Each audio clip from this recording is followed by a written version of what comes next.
14 of Ukrainian families lost their loved ones today, and many more families are losing daily because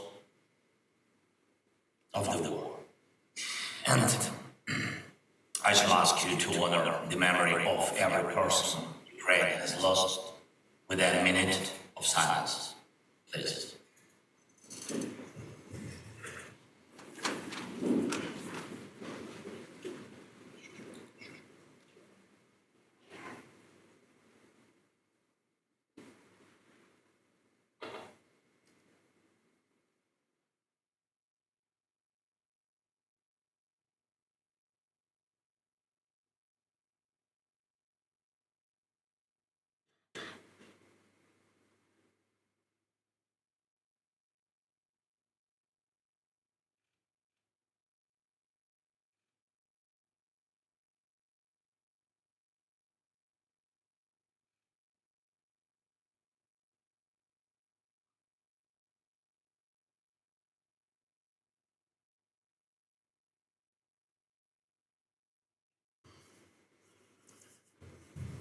Thank you very much.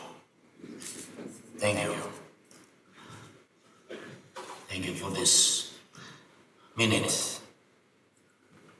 Only 1 minute, but it keeps the memory about so many people. Ukraine lives thousands of such minutes, including 3 minutes on January 14. 3 minutes.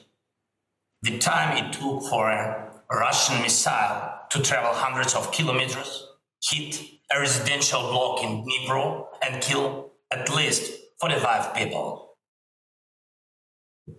45 adults, children, 45. My address will be short about the time we are short of, about small minutes, about years made of these minutes. 3 years ago, I spoke at Davos for the first time in person. The topic was how to build a cohesive and sustainable world.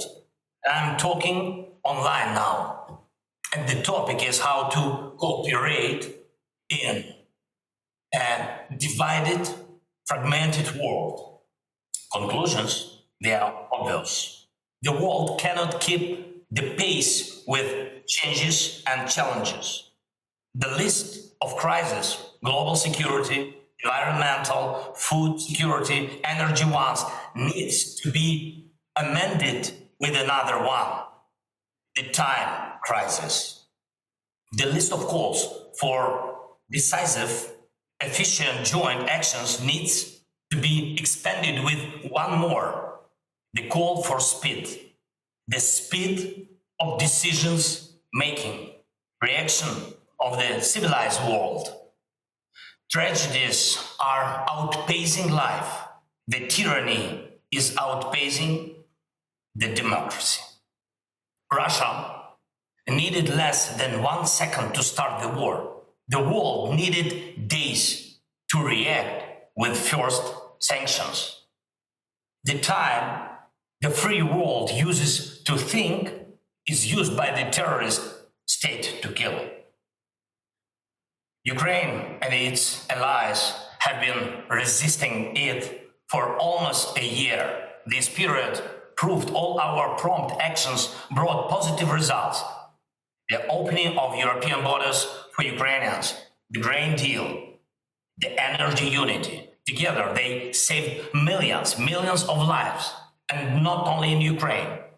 It is not only Ukraine, but the whole world needs exactly this pace of decisions and actions.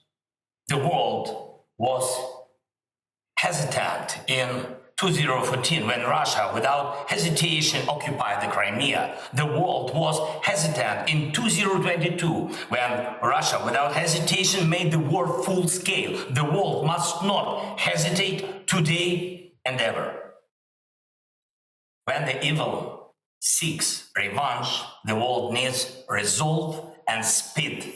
Russia is exporting terror. Russia is spreading the strain of the war across the world. Ukraine offers the world a peace formula. Please 10 steps that the world must make faster than Russia makes its new moves.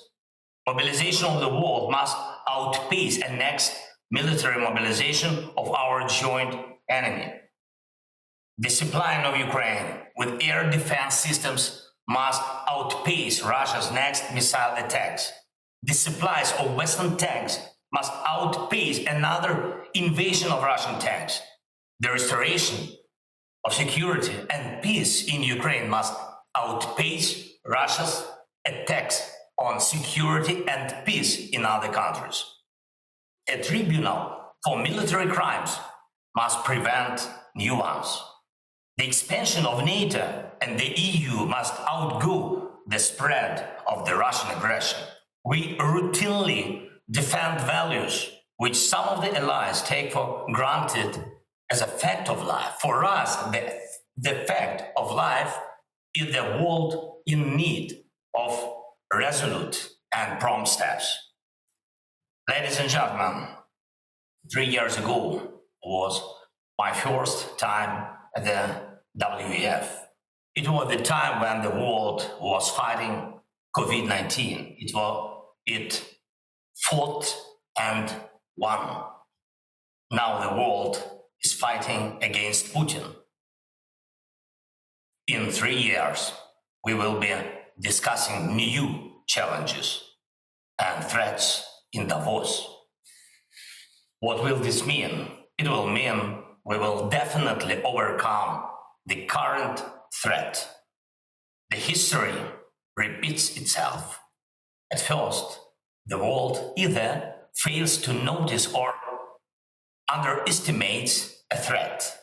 Then it unites to resist it, and then the world wins. Every time, the same outcome. The world overcame Nazism, the apartheid, pandemics, the indifference to climate changes, financial crisis, and the Kremlin strain. The world will overcome again. This is how much can be said in a matter of minutes. This is how much can be understood in a matter of minutes. The world will overcome again. The time is high to make it happen faster. Slava Ukraini!